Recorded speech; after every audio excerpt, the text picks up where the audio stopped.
সুখ বুলি মানুহ বুলিয়া নেদেখে সুখৰ মুখ সুখ বিচাৰতে পায় সংসাৰৰ দুখৰ উপৰি দুখ দেখিও নেদেখা কিয় দিনকণা সুখ যে হাততে আছে যিয়ে দিব পাৰে স্বাৰ্থ বলিদান সুখ ফুৰে পাছে পাছে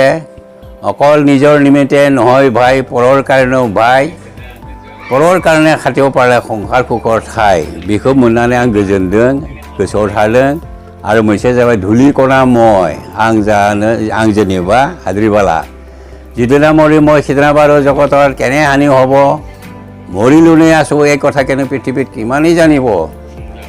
মই মৰিলে দিন গ'লে ৰাতি হ'ব জোন বেলে ওলাই থাকিব গছত ফুলিব ফুল বতাহ বলিব নিজ পাতে নক্ষত্ৰ ঘূৰিব खुलुमबाय दिनै आङो आंनि जोनोम गामि जोनोम नखर बेयाव दंफैयो गहपुरनि सनाजुलियाव आरो आंनि जोनोमगिरि बिफा मुस्रि कार्तिक बर' बिथांजों आं दङ आंहा गोसोआव दङ जेब्ला आङो स्कुलाव फरायदोंमोन हाई स्कुलाव फरायदोंमोन अब्ला आंनि आफाया अरुणाचलाव थांनानै लेबारबो मावदोंमोन आंहा गोसोआव दङ आंनि आफाया सानसे समाव माइरं बस्ता साइकेलजों नारै नारै फानदोंमोन बेखौबो आंहा गोसोआव दङ सानसे समाव जोंनि बे नखरनि हा बिगासेखौ थाखा फैसा गैयिनि थाखाय बन्दक होदोंमोन बा गुबुननिफ्राय थाखा लानानै बे हाखौ बिसोरनो होथ'नाय जादोंमोन फाननाय नङा बन्दक होनाय होननानै बुङो बेखौ बेफोरबायदि थासारिखौ आंहा जोबोरै गोसोआव दङ आरो जोंनि थाखाय जोबोरै दुखुनांथाव आंहा बेखौबो गोसोआव दङ सानसे समाव जोंनि न'आव ओंखाम बोथिसेबो गैयामोन आरो बै दिनखालि ओंखाम उखैनायजों जोङो थानो हायाखैमोन नाथाय आंहा गोसोआव दङ बै दिनाव बेलासि समाव आंनि आइ आरो आफा बिसोरो माइ गोथांखौनो हाब्रबनानै बेखौनो रुनानै बेखौनो ओंखाम संनाय आंहा गोसोआव दङ गोबां जेंना जेंगोनानि गेजेरजों थांनानै थाबोदों चेलेन्जेसफोरखौ ओभारकाम खालामबोदों दा दिनै आंनि आफाया आंनि सेराव दङ आंनि बिफा जोनोमगिरि बिफा मुस्रि कार्तिक बर' भारत सरकारनिफ्राय थुनलाइनि बिथिङाव आंनि गथ'सा बिसम्बि बिजाब बेनि थाखाय आङो साहित्य एकाडेमि मोननो हादों दा बे गावनि फिसाया साहित्य एकाडेमि बान्था मोननो हानायाव बिफानि साननाया माबायदि बिफाया माबायदि गोजोननाय मोनदों माबायदि रिएक्शन जादों बेखौ आङो सोंगोन बे डक्टर अजित बर'आ दि जोङो बिमा बिफाया जाम्बा जाम्बिबाबो हाजिरा हुजिरा मावनाबाबो बेखौ जे गिदिर गोलाव खालामबाय फोरोंबाय गियान होबाय सासे जाम्बा जाम्बि बिमा बिफानिफ्राय जोनोम जानानै बे जे सियान जाहैबाय बिनि थाखाय आङो जोबोद सुख आरो शान्ति गोजोनो इसोरा आरो बेबादिनो आरो आवगायनो होनाय लाइनाव दोनथो दा बेनिखायनो आं इसोरनि सायावबो खुलुमो दा अजित बर'आ बिनि सायाव उन्दै बैसोआव आहा जेबो गाज्रि बेबहार गैयामोन हमना ला जाय नखराव बिमा बिफा बिबौ बिबै या बियो फिसाफोरखौ फिसौफोरखौ गाज्रि बाहायगोन जेने बे फिसा फिसौफोरा बेबादि लाइनाव थाङो गियान खम जायो दा बेनिखायनो आङो बै समाव बेबादि गाज्रि बाथ्रा बाहायाखैमोन आं दा बेनिखायनो आरो आंनियाव साननायाव दङमोन बिसोरखौ माने एसे गिदिर गोलाव खालामनो एसे गियानि गुनि खालामनो होननानै हाजिरा हुजिरा मावनानैबाबो फोरोंदोंमोन आं दा जे फोरोंनाय खेत्रआव जे जोंनि गोसोखौ गोजोन होबाय दा बेनिखायनो आंल' नङा नखरावल' नङा गामि ओनसोलावनो बयबो गोजोनदों बेनिफ्राय आरो जाहाथे आवगायबाव होननानै आं खनसे बुंखादों फनावनो नों दा जिथु आवगायदों आरो रासिन आवगायबावनो सेस्था खालाम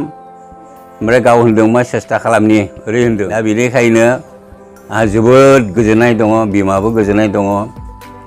जों नखरावबो गोजोननाय दङ गामि साहित्य एकाडेमि बान्थायाव माबायदि गोजोननाय दं साहित्य एकाडेमि बान्थायावथ' आरो बिनि आरो गोजोननायथ' आरो बे सिमा गैया ओरैबादि गोजोनदों साहित्य एकाडेमिखौ लिरनानै गथ'सा बिसम्बि लिरनानै एवार्ड मोनदों फार्स्ट एवार्ड आरो हयथ' मोनबावनो थाखाय आङो आसा खालामो आं गोजोननाय थादों गथ'सा बिसम्बि लिरनायाव एवार्ड मोननायाव आं जोबोद गोजोननाय थादों गोबां बाथ्रा आंनि आफाया आंनि सिगाङाव फोरमायबाय साहित्य एकाडेमि बान्था मोननायनि थाखाय बेसेबांबा खुसि बे खुसिखौ लाथ्र'नो हाया बे खुसिनि सिमा गैया बे बाथ्राखौ फोरमायबाय जोबोरै गोजोननाय मोनदों दा बेखौ आङो बेखौनो बुंगोन जे आंनि आइनि आंनि आफानि बोर सारस्रिनाया आंनियाव दङ आरो साफ्रोमबो फिसाफ्रा साफ्रोमबो फरायसुला फरायसुलिफ्रा गाव गावनि बिफानि गाव गावनि बिमानि अननाय लानांगौ बोर सारस्रिनाय लानांगौ बोसोन लानांगौ आरो गाव गावनि बिमा बिफाखौ जेब्लायबो गोसोजोंब्लाबो मान होनांगौ जोंनि न'खराव सानसे समाव जोबोरै थाखा फैसानि आंखालमोन बेखौ आङो सिगाङावनो फोरमायखाबाय न'नि सोरगिदिं हाब्रुबारि मोजां न' गैयामोन दैज्लाङाव अखा सेरोमोन ओंखाम संग्रा न' सिङावबो हाब्रु जायोमोन बेफोरखौ आंहा गोसोआव दङ आरो बेनिफ्राय जानो लोंनो मोजां रोखोमनि आदार जों मोनजायामोन जोबोर खस्थ'नि गेजेरजों फैदों सानसे समाव आंनि आफाया पुलिसावबो खामानि मावोमोन बिथाङा भलन्टारि रिटायारमेन्ट लानानै फैदों आंनि आफायाबो सासे थुनलाइगिरि बिथाङा गांथाम बिजाब लिरखांबाय दा बे बिजाबखौ लिरनो थाखाय बबेनिफ्राय गोहो मोनखो नों आफाया बबेनिफ्राय गोहो मोनखो बा बिजाबदि लिरखांबाय गांथाम खन्थाइ बिजाब गासिबो बे खन्थाइखौ लिरनो थाखाय सोर थुलुंगा दङ बा सोर थुलुंगा होदों बे खन्थाइ बिजाब लिरनायनि थांखिया जाबाय आङो 1961 आव 12 बोसोर बैसोआव एम इ स्कुलाव क्लास 4 आव फरायदोंमोन जेला खन्थाइगिरि सानैनि खन्थाइ फरायना मोनदोंमोन आं बावगारबाय बारा एसे एसे बबावबा मोनदों बबावबा मोनाखै होमबाबो गोसोआव दङ दि चन्द्रधर आगरवाला ना मा आरो सासे सोरबामोन दा लिरगिरिखौ आं बावगारबाय खिन्थु खन्थाइखौ आं गोसोआव दङ मा बेनिफ्राय आङो 1966 आव 9 थाखो पास खालामनानै 1966 आव 18 बोसोर बैसोआव आङो पुलिस मावो अखम police AB branch arm branch अस्त्र दैदेनग्रामोन बेनिफ्राय आं 10 बोसोर मावबाय प्रमोशननि लामा फैबायमोन बेनिफ्राय आंहा बानानै एप्लिकेसन होनानै आङो ओंखारबोनानै आङो ओरैबादि मावबाय जेबादि मावनानै इटानगरावबो हाजिरा मावहैबाय 89 आव मावनानै माखासे थाखा लाना फैबाय दा आङो ओरैबादि लिरनो सोलोंबाय जे खन्थाइ होननाय बुस्थुआ नागिरनानै मोनो नागिराबा मोना जायगायाव दं खन्थाइ होननाय बुस्थुआ बियो बुंगोन मा आंखौबो लिर खिन्थु बिसोरनि खोथा खोनासंजोबनो मोना हाया बै खन्थाइ खनगोननि खन्थाइ दिहुनगोननि माल माथाफोरखौ बयनिखौबो हाजोबा दा जायखिजाया आं बिदिनो खन्थाइ बिजाब फरायनो मोननानै बै समाव खन्थाइ बिजाब फरायनो मोननायखौ आङो 72 बोसोर जेला जायो होमबा आङो गोसोखांनानै आङो लिरबाय सिगां लिरनाया जाबाय आंनि दावबायनाय नैथि खन्थाइया जाबाय आंनि बनजारा दाबो गोमोराखै थामथि खन्थाइया जाबाय गुरु बाबानि रुंसारि जुगेश्वर गुरु आफानि खन्थाइ गासैजों बे मोनथामजों 200ता जाबाय मोनसेयाव जाबाय 100 मोनसेयाव जाबाय 65 मोनसेयाव जाबाय 40 200 जाबाय खन्थाइया आंनि लिरनाय सम गैया माने उन्दुनायाव बांसिन गोसोखाङो बेनिफ्राय फुंबिलियाव बारियाव थांबा बांसिन गोसोखाङो बारियाव थांनानै नायदाव जेला थाबाय होमबा आंनाव फैबायानो खन्थाइया उन्दुनाय समाव गोसोखाङै फैबायानो आंनि मोदोमाव खन्थाइफोरा आंखौ ज' लाफैबाय आंखौ डिस्टार्ब खालामो होमब्ला बिनिफ्राय बिनि अखानायै आङो कलम पेन लानानै बै बारियाव थांनानै मोननायफोरखौ आरो हराव गोसोखांना मोननायफोरखौ आं लिरो खन्थाइखौ लिरनो थाखाय बारा गोबाव सम नाङा 5 मिनिट 10 मिनिटआवनो हायो बिनि मेन साबजेक्टखौल' गोसोखांनानै हायोबा 5 मिनिट 10 मिनिटआवनो हायो हानानै बेखौ एसे सुद्रायनो थाखाय एसे मिलायनो थाखाय 15-20 मिनिटसो नांगौ बा आधा घन्टाखौनो हमबाय बेनो लिरनानै पुराहैनो स्पष्ट हिसाबै लिरनानै दोनबाय आं बेखौ दा बेसेबां बैसो जाखो 73 73 बैसो जाबाय आंनि आफाया 73 बैसोआवबो खन्थाइ लिरनायखौ नागाराखै दा उननि समफ्राव मा मावनो सानदों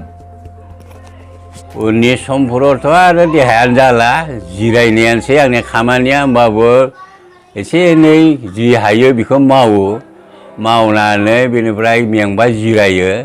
जिरायबा बे खन्थाइनि सायावनो आङो गोसोखांबाय थायो जेसेबां हायो आं खन्थाइखौ लिरगोन दा मोनसे आरो बुथुमगासिनो दङ बेखौ जानुवारि मासाव होनो सानदों बेजों मोनब्रै जागोन बेनि अनगायैनो आरो आङो बेखौनो लिरनो होननानै सानो खामानियाथ' आरो जेबो गैला 50%आनो आंनियाव जेबो गैला मेगनाबो नुहांला बारा खोमाबो खोनाहांला बारा दा बेखायनो खन्थाइ लिरनोथ' जेबो खस्थ' गैया गोसोखांनानै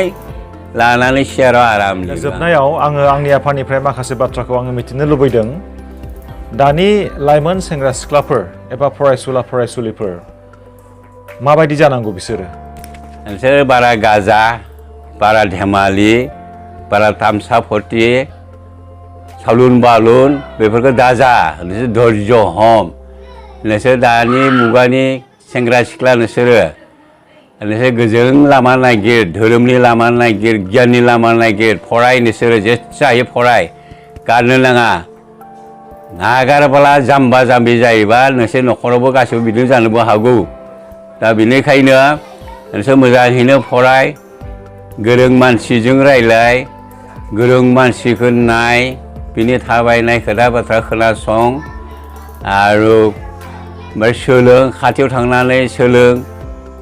आरो आंथ' जाम्बा मानसिब्लाबो आं किसुमान खोथा मिथिनायखौ नोंसोरनि सिगाङाव बुङो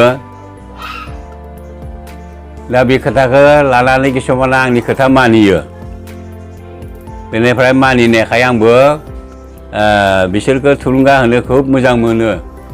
दा बिदिनो जेराव मेराव थुलुंगा होयो आङो गोदोनिया बेलेगमोन जोंनि आइ आफा आबौ आबैया जाम्बा जाम्बिमोन दा बेखायनो जोंबो जाम्बा जाम्बि खिन्थु होमबाबो बिदि जानो नांला नोंसोरो आवगायनो सेस्था खालाम आरो लेखा फराय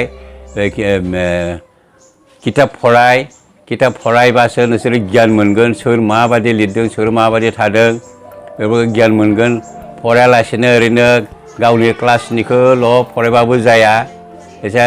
बाहेरा गियानबो सोलोंनांगोन बाहेरा लेखाबो फरायनांगोन धोरोमनि लेखा बेफोरखौ फरायनांगोन होमबासो नोंसोरो मानसि जागोन जिउ जारिमिनखौ बर'निफ्राय जों दिहुननो थाखाय लिरनो थाखाय नोंसोरो सोलों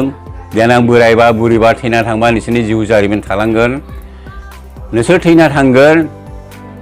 जिउआ जोबलांगोन जेबो नङा खिन्थु नोंसोरनि जिउ जारिमिन थालांगोन